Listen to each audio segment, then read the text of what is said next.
Hello dear students, मैं Avinash sir आप सभी का यूट्यूब चैनल पर स्वागत है। आज हम टेस्ट सीरीज 3 लेकर आए हैं और यह सीरीज़ बहुत ही सभी एग्ज़ामों के लिए इम्पॉर्टेंट है, ख़ासतौर से यूपीएससी, एसएससी और सीटेट टेट के लिए। ठीक है, इसके साथ ही हम इसमें कुछ नए क्वेश्चंस देखेंगे और सीखेंगे। ठीक है, स्पेशली उन लोगों के लिए जिनका जीएस स्ट्रांग नहीं है या अक्सर एग्ज़ाम में अपना अधिक से नंबर स्कोर नहीं कर पाते हैं। अगर आप हमारे चैनल को पहली बार देख रहे हैं तो सब्सक्राइब करना मत भूलिए, बेल आइकन को दबाइए, ऑल कीजिए ताकि हमारे नए वीडियो के नोटिफिकेशन आपको मिल जाए। तो चलिए शुरू करते हैं। पहला क्वेश्चन है, निम्नलिखित में से किस देश ने सर्वप्रथम महिलाओं को मताधिकार दिया था? ठीक है, तो यहाँ से आंसर आपका 4 ऑप्शन है, आइसलैंड, अमेरिका, न्यूजीलैंड, भारत। तो इसका आंसर होगा, करेक्ट आंसर न्यूजीलैंड होगा। न्यूजीलैंड ने कब दिया था सर्वप्रथम महिलाओं को मताधिकार? तो 28 नवंबर 1893 में। ठीक है, कब दिया था? 28 नवंबर 1893 में। इसे नोट कर लीजिएगा। अगर यहाँ से बात की जाएगी भारत में सर्वप्रथम महिलाओं को मताधिकार कब दिया गया था महिलाओं को, तब क्या आंसर होगा? तो आंसर होगा 1919। ठीक है ना, आप नोट कर लीजिएगा इसको भी कि 1919 भारत परिषद अधिनियम के तहत ही 1919 भारत परिषद अधिनियम के तहत ही सर्वप्रथम महिलाओं को मताधिकार प्रदान किया गया। ठीक है, आप इसे भी नोट कर लीजिएगा, यहाँ से भारत से भी क्वेश्चन पूछा जाता है। ठीक है ना, भारत में भी। आइए नेक्स्ट क्वेश्चन देखते हैं। क्वेश्चन नंबर 2, जिला कलेक्टर का पद कब बनाया गया? जिला कलेक्टर का पद कब बनाया गया? तो इसका करेक्ट आंसर होगा 1772 में बनाया गया था। यानी कि एक क्वेश्चन इससे ऐसे पूछा जा सकता है कि बताए कि जिला कलेक्टर के पद का सृजन किसके द्वारा किया गया था? तो इस जिला कलेक्टर पद का सृजन लॉर्ड वारेन हेस्टिंग्स के द्वारा किया गया था। ठीक है, आइए नेक्स्ट क्वेश्चन देखते हैं। नेक्स्ट क्वेश्चन में है, हड़प्पा का स्थल किस नदी के तट पर अवस्थित है? हड़प्पा का स्थल, ठीक है ना, तो हड़प्पा का स्थल की बात की जाएगी तो यह रावी नदी पर स्थित है। किस नदी पे? रावी नदी पर स्थित है, ये करेक्ट आंसर होगा। आइए हड़प्पा के बारे में कुछ जानते हैं। हड़प्पा जो स्थल है ये हड़प्पा सभ्यता की प्रथम नगर है। आप लोगों को पता है कि हड़प्पा सभ्यता की प्रथम नगर कौन सी है? हड़प्पा है। ठीक है, इसकी खोज किसने की थी? इसकी खोज दयाराम साहनी ने की थी। कब की थी? तो 1921 में की थी। इसकी खोज कब की गई थी? 1921 में दयाराम साहनी के द्वारा। ये वर्तमान में स्थित कहाँ है? तो पाकिस्तान के पश्चिमी पंजाब मोंटगोमरी में है। ठीक है ना, तो नोट कर लीजिएगा। और इसके साथ ही पूछा जाता है कि हड़प्पा में विशेष रूप से क्या क्या मिले हैं। ठीक है, तो वहाँ से हड़प्पा स्थल से प्राप्त हुए श्रमिक आवास, अन्नागर और तांबे से बना पैमाना। ठीक है, तो आप यहाँ से हड़प्पा के बारे में हम कुछ जान गए और ये इसका करेक्ट आंसर रावी नदी है। आइए क्वेश्चन नंबर 4 देखते हैं। क्वेश्चन नंबर 4 में है कि निम्नलिखित में से किस स्थल से मानव के कंकाल के साथ कुत्ते के कंकाल भी सावधान से प्राप्त हुआ है? ब्रह्मगिरी, बुर्जहोम, चिरांद, मास्की। तो इसका करेक्ट आंसर है बुर्जहोम। ठीक है, अब थोड़ा सा हम इसके डिटेल जानते हैं। बुर्जहोम संस्कृति क्या होती है? ठीक है, तो यहाँ से पूछा जाता है कि बताए कि बुर्जहोम संस्कृति किसे कहते हैं या किस नाम से जाना जाता है? तो बुर्जहोम संस्कृति को नवपाषाण संस्कृति के नाम से जाना जाता है और ये नवपाषाण संस्कृति का प्रथम स्थल था बुर्जहोम खोजा गया था। और बुर्जहोम कहाँ पर है? तो ये है डियर स्टूडेंट्स कश्मीर में है, नोट कर लीजिएगा। और बुर्जहोम यानी कि बुर्जहोम संस्कृति के लोग गड्ढे में मकान क्या करते थे? मकान में गड्ढे करके रहते थे। ठीक है, तो नेक्स्ट क्वेश्चन आइए देखते हैं। नेक्स्ट क्वेश्चन है आपका क्वेश्चन नंबर 5। क्वेश्चन नंबर 5 में वह कौन व्यक्ति है, वह कौन सा व्यक्ति था जिसने भारत में पहली बार जनसंख्या की जनगणना करवाई? तो यहाँ पे ऑप्शन है Ripon, Lytton, Dufferin, Lord Mayo. देखिए दोस्त, यहाँ पे स्टूडेंट्स एक बात पे ध्यान देनी होगी कि बात की जाएगी पहली बार भारत में जनसंख्या की जनगणना, तो ये 1871 में क्या हो गया था? 1871 में प्रारंभ हो गया था। 1871 में शुरू की गई थी, लेकिन इस समय वायसराय कौन थे? लॉर्ड मेयो थे। लॉर्ड मेयो इस समय वायसराय थे। लेकिन नियमित रूप से ये कब स्टार्ट किया गया? तो नियमित रूप से इसको स्टार्ट किया गया 1881 में। 1881 में इसको नियमित रूप से स्टार्ट किया गया और इस समय वायसराय थे कौन? Lord Ripon. ठीक है, तो ये हमारा करेक्ट आंसर क्या होगा? Lord Ripon. लॉर्ड रिपन, ठीक है, नोट कर लीजिएगा। लॉर्ड रिपन के समय में जनसंख्या की जनगणना कराई गई थी। आइए जनसंख्या जनगणना के बारे में और कुछ जानते हैं इसके। तो अगर पूछा जाएगा कि आज़ाद और भारत का विभाजन, यानी कि भारत के आज़ादी के बाद और भारत के विभाजन के बाद पहली बार जनगणना कब हुई थी? तो 1951 में हुई थी। कब हुई थी? 1951 में हुई थी। ये कौन सी जनगणना थी? 9वीं जनगणना थी। यानी 1881 से अगर जोड़ा जाएगा, हर प्रतिवर्ष 10 वर्ष पे ये जनगणना होती थी। नोट कर लीजिएगा, प्रतिवर्ष 10 वर्षों पे जनगणना होती थी और 1951 कौन सी जनगणना थी? 9वीं जनगणना थी। ठीक है, ये 1948 की जनगणना अधिनियम के तहत ही ये किया गया था, 1951 की जनगणना। अब यहाँ से क्वेश्चन पूछा जाता है कि बताइए कि भारत के प्रथम जनगणना आयुक्त कौन थे?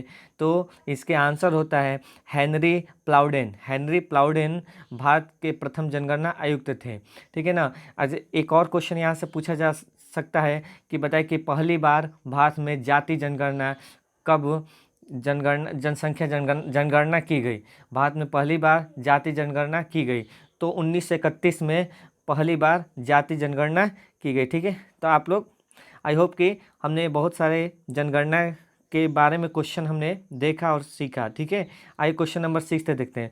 क्वेश्चन नंबर 6 में भारतीय संस्कृति पूरी तरह न हिंदू है, न इस्लामी और न कुछ अन्य, वह सबका संयोजन है, यह कथन किसका है दोस्तों? तो यह कथन की बात की जाएगी, ये कथन स्टेटमेंट जो है ये महात्मा गांधी ने दिया था।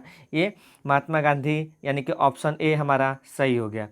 ठीक है, आइए क्वेश्चन नंबर 7 देखते हैं। ये क्वेश्चन नंबर 7 ज्योग्राफी से और पूछ रहा है कि आकाशगंगा को किस रूप में वर्गीकृत किया गया है? अनियमित, अंडाकार, सर्पिलाकार, इनमें से कोई नहीं। इसका आंसर है करेक्ट सर्पिलाकार। ठीक है, अब यहाँ से क्वेश्चन आता है कि आकाशगंगा क्या है? आकाशगंगा किसे कहते हैं? ठीक है, तो आकाशगंगा किसे कहते हैं आइए जानते हैं। आकाशगंगा यानी कि गुरुत्वाकर्षण बल के अधीन बंधे तारों, धूल कणों एवं गैस के तंत्र को क्या कहते हैं? आकाशगंगा कहते हैं। ठीक है ना, गुरुत्वाकर्षण बल से क्या होते हैं? तारों बंधे होते हैं, उसके अधीन रहते हैं, और उसमें तारे होते हैं और धूल कण भी होते हैं। ठीक है, और गैस के तंत्र होते हैं, उसी को आकाशगंगा कहते हैं। हम यहाँ से क्वेश्चन बनता है कि बताइए कि हमारे सौर परिवार का आकाशगंगा का नाम क्या है? तो आप लोगों को पता है हमारे सौर परिवार के आकाशगंगा का नाम है मंदाकिनी। ठीक है ना, मंदाकिनी। इसको मिल्क वे भी कहा जाता है। इसको क्या कहा जाता है? मिल्क वे भी कहा जाता है। और एक मैं बात बता दूं कि बिग बैंग के अनुसार ये बताया जाता है कि ब्रह्मांड में 100 मिलियन आकाशगंगाएं हैं, प्रेजेंट हैं। ठीक है, और इसके साथ एक और अच्छा क्वेश्चन है कि बताइए कि हमारे सौर परिवार यानी कि हमारे मंदाकिनी के सबसे नज़दीक स्थित आकाशगंगा कौन सी है? तो ये क्वेश्चन अक्सर पूछा जाता है, तो आप लोग नोट कर लीजिएगा। एंड्रोमीडा। एंड्रोमीडा मंदाकिनी के सबसे नज़दीक स्थित आकाशगंगा है। ठीक है ना, तो आइए नेक्स्ट क्वेश्चन देखते हैं। Question number 8। क्वेश्चन नंबर 8 की बात की जाएगी तो यहाँ से देखा जाए तो पूछा गया है कि कैनोजोइक युग की प्रमुख घटना कौन सी है? कैनोजोइक, इसको सेनोजोइक भी कहा जाता है दोस्तों, सेनोजोइक। ठीक है ना, सेनोजोइक भी कहा जाता है, तो आप लोग इसे भी सेनोजोइक लिख लीजिएगा, सीनोजोइक। तो सीनोजोइक की बात की जाएगी तो यह युग कब स्टार्ट हुआ था? 6.5 करोड़ वर्ष पहले ही ये स्टार्ट हो गया था। अब इसमें प्रमुख घटना कौन सी है? तो ऑप्शन ए है राकी पर्वत का निर्माण, या अपलेशियन तथा मध्य यूरोपियन पर्वत का निर्माण, या भारत के अंटार्कटिक का विखंडन, या पेंजिया का विखंडन। तो इस 4th ऑप्शन में से जो सही है वो है राकी पर्वत का निर्माण, यानी कि सिनोजोइक में राकी पर्वत का क्या हुआ था? निर्माण हुआ था। आइए राकी पर्वत के बारे में जानते हैं कुछ। राकी पर्वत कैसा एक पर्वत है? तो नवीन मुड़दार पर्वत है, ठीक है। अच्छा, राकी पर्वत की सबसे ऊंची चोटी कौन सी है? तो बताएंगे, यहाँ से क्वेश्चन पूछा जाए तो आप लोग बता सकते हैं माउंट एल्बर्ट। माउंट एल्बर्ट राकी पर्वत की सबसे ऊंची चोटी है और इसकी ऊंचाई लगभग 4,400 समथिंग 4,401 मीटर के आसपास है। और ये माउंट एल्बर्ट कहाँ पे स्थित है? कोलोराडो में, ठीक है, कोलोराडो में है। और राकी पर्वत कहाँ पे स्थित है? ये उत्तरी अमेरिका में है, ठीक है। आई होप कि हमने यहाँ से बहुत सारे क्वेश्चंस जानने की कोशिश की। आइए क्वेश्चन नंबर 9 देखते हैं। क्वेश्चन नंबर 9 में पूछा गया आम वर्षा संबंधित है। ऑप्शन आमों की बौछार से, आम के टपकने से, या बिहार एवं बंगाल में मार्च अप्रैल में होने वाले वर्षा, या आम की फसल से। तो इसका सही ऑप्शन है सी, ठीक है, बिहार एवं बंगाल में मार्च अप्रैल में होने वाली वर्षा से, ठीक है। आइए क्वेश्चन नंबर 10 देखते हैं। क्वेश्चन नंबर 10 में लिखा है कि अम्ल वर्षा किनके द्वारा होने वाले पर्यावरण प्रदूषण के कारण होती है? तो ऑप्शन 4 ऑप्शन है कार्बन डाइऑक्साइड और नाइट्रोजन, कार्बन मोनोऑक्साइड और कार्बन डाइऑक्साइड, ओजोन और कार्बन डाइऑक्साइड, या और नाइट्रस ऑक्साइड, सल्फर डाइऑक्साइड, ठीक है। तो इसका जो आंसर होगा डी होगा, नाइट्रस ऑक्साइड और सल्फर डाइऑक्साइड, ठीक है। आइए क्वेश्चन नंबर नेक्स्ट यानी 11वें नंबर क्वेश्चन देखते हैं। 11वें नंबर क्वेश्चन में पूछा गया है अरावली एवं विंध्य श्रृंखलाओं के मध्य कौन सा पठार स्थित है? बहुत अच्छा क्वेश्चन है ये, ठीक है। ये बहुत बार अक्सर क्वेश्चन पूछा गया, ये ज्योग्राफी से क्वेश्चन है। तो मालवा का पठार, छोटा नागपुर का पठार, दक्कन का पठार, या प्रायद्वीपीय पठार। तो यहाँ से जो हमारा करेक्ट आंसर है वो मालवा का पठार है, ठीक है। मालवा के पठार की बात की जाएगी तो यह एक प्रकार की बेसाल्ट चट्टान से निर्मित है। बेसाल्ट चट्टान से निर्मित है मालवा का पठार, ठीक है। अच्छा, यहाँ पे अरावली का पठार दिया है, अरावली, ठीक है, तो सॉरी अरावली दिया है। तो अरावली की अगर बात की जाएगी तो अरावली पर्वत श्रेणी कहाँ पे स्थित है? तो अरावली जो है राजस्थान में है, ठीक है ना, अरावली राजस्थान में। और एक अरावली से एक और क्वेश्चन बनता है, सबसे प्राचीनतम पर्वत ही अरावली है, याद रखिएगा। और अरावली का सर्वोच्च ऊंची चोटी कौन सी है? क्वेश्चन पूछा जाता है कि बताइए कि अरावली की सबसे सर्वोच्च ऊंची चोटी कौन सी है? तो आप लोगों को पता है गुरु शिखर, ठीक है। ये गुरु शिखर कहाँ पर है? माउंट एवरेस्ट में, सॉरी हाँ, गुरु शिखर है। और इसकी ऊंचाई है 1,727 मीटर, 1,727 मीटर, ठीक है ना। और इसके साथ ही आइए नेक्स्ट क्वेश्चन देखते हैं। क्वेश्चन नंबर 12 है। क्वेश्चन नंबर 12 में बताया गया है कि कौन से मौर्य शासक भद्रबाहु के साथ श्रवणबेलगोला में गए थे? ये बहुत अच्छा क्वेश्चन है, इतिहास से और ये आपका हिस्ट्री से संबंधित क्वेश्चन है। तो यहाँ से जो आंसर है, सॉरी ऑप्शन है अशोक है, बिंदुसार है, दशरथ है, चंद्रगुप्त है। तो जो हमारा आंसर होगा वो चंद्रगुप्त होगा, ठीक है। अब आइए हम कुछ जानते हैं चंद्रगुप्त के बारे में। चंद्रगुप्त ही थे जो मौर्य वंश के प्रथम शासक थे, या चंद्रगुप्त मौर्य वंश के संस्थापक थे, ठीक है। आप लोग ये पता है, ये यहाँ से नोट कर लीजिएगा, चंद्रगुप्त मौर्य वंश के प्रथम शासक थे। और ये जाना जाए कि भद्रबाहु कौन थे? तो भद्रबाहु की बात की जाएगी तो ये एक जैनाचार्य थे, भद्रबाहु जैनाचार्य थे। और भद्रबाहु के प्रभाव में ही आकर चंद्रगुप्त ने क्या किया था? जैन धर्म स्वीकार किया था। ये भी आप क्वेश्चन नोट कर लीजिएगा कि भद्रबाहु के ही प्रभाव में आकर चंद्रगुप्त ने क्या किया था? चंद्रगुप्त ने जैन धर्म स्वीकार किया था। और एक बात की जाएगी श्रवणबेलगोला, ये कहाँ पर स्थित है? तो ये श्रवणबेलगोला जो है ये है आपका मैसूर में। तो पूछा जाए, एक क्वेश्चन और बनेगा कि बताइए कि चंद्रगुप्त मौर्य की मृत्यु कहाँ पर हुई थी? तो चंद्रगुप्त मौर्य की मृत्यु यहीं यानी कि मैसूर के श्रवणबेलगोला में एक चंद्रगिरी पर्वत पर हुई थी, ठीक है ना, चंद्रगिरी पर्वत पर हुई थी। और ये चंद्रगिरी पर्वत कहाँ था? श्रवणबेलगोला में था, ठीक है। आइए क्वेश्चन नंबर नेक्स्ट देखते हैं, 13 नंबर क्वेश्चन। और यहाँ से 13 नंबर क्वेश्चन है, ये है पॉलिटी से संबंधित है।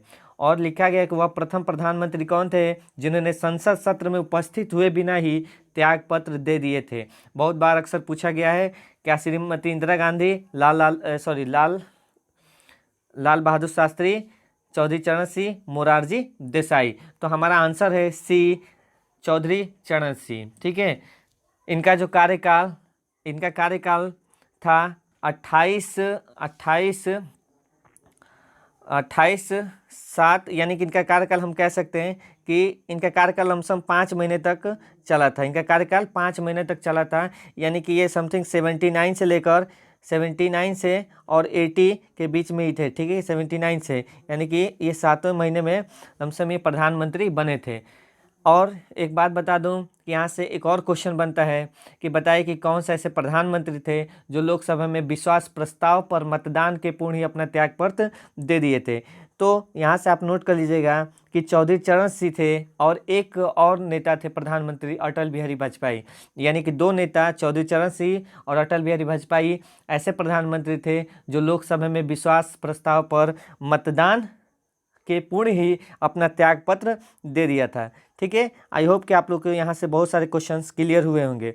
आइए नेक्स्ट क्वेश्चन देखते हैं। नेक्स्ट क्वेश्चन है आपका 14 क्वेश्चन है। 14 नंबर क्वेश्चन देखिए, पढ़िए। संविधान सभा के गठन की मांग सर्वप्रथम वर्ष 1895 ईस्वी में किसके द्वारा प्रस्तुत की गई? ये बहुत ही अच्छा क्वेश्चन है। ठीक है, ये भी जब हमारा संविधान बन रहा था तो संविधान आप पढ़ेंगे तो वहाँ पे भी आपको ये बहुत बार क्वेश्चन पूछा जाता है, यानी कि संविधान से रिलेटेड क्वेश्चन है। क्या महात्मा गांधी ने, जवाहरलाल नेहरू ने, भीमराव अम्बेडकर ने या बाल गंगाधर तिलक ने? तो इनकी जो मांग थी, जो आंसर होगा करेक्ट, ये बाल गंगाधर तिलक ही थे जो 1895 में संविधान सभा के गठन की मांग की थी सर्वप्रथम। ठीक है, नेक्स्ट क्वेश्चन आइए, नेक्स्ट क्वेश्चन देखते हैं। क्वेश्चन नंबर 15, ये भी संविधान से ही है, पॉलिटी से संबंधित है। मौलिक कर्तव्य किस देश की प्रेरणा से संविधान में शामिल किया गया?